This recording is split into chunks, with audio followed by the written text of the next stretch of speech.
Hello mga best! Today po, magluluto po ako ng simpleng dish pero tiyak na magugustuhan niyo po ito.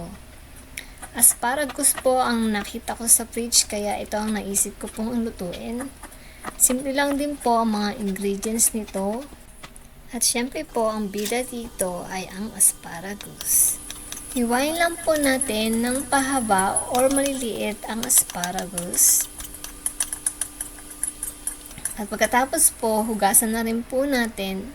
Ay, ako lang po pala. Magpainit na rin po tayo ng mantika.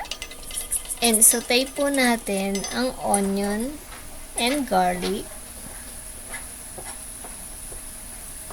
At pagkatapos po nating isaute ang garlic and onion, isunod na rin po natin ang protein which is shrimp. Meron po akong shrimp, 1 pound. So, ito po yung naisip ko pong ilagay.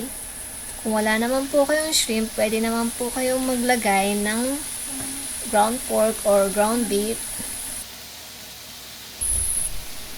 or fried fish on the side.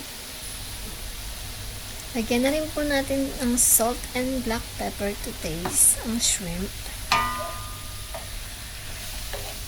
At pagkatapos po, haluin po natin siya for few seconds only para hindi po maging chewy ang shrimp.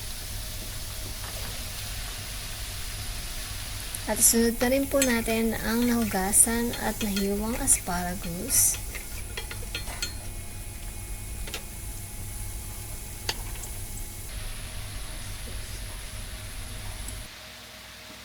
Mag-add po tayo ng 3 to 4 tablespoon of oyster sauce.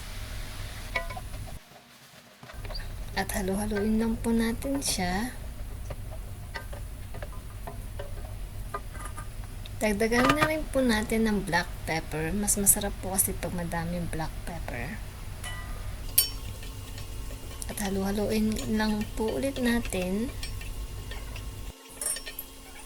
Cover and steam it for 3 to 5 minutes. And after 5 minutes, haluin lang po natin and it's ready to serve.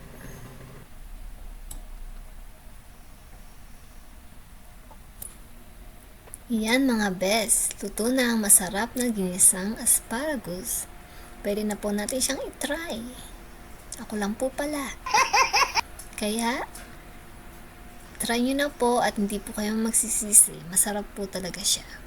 Thank you for watching.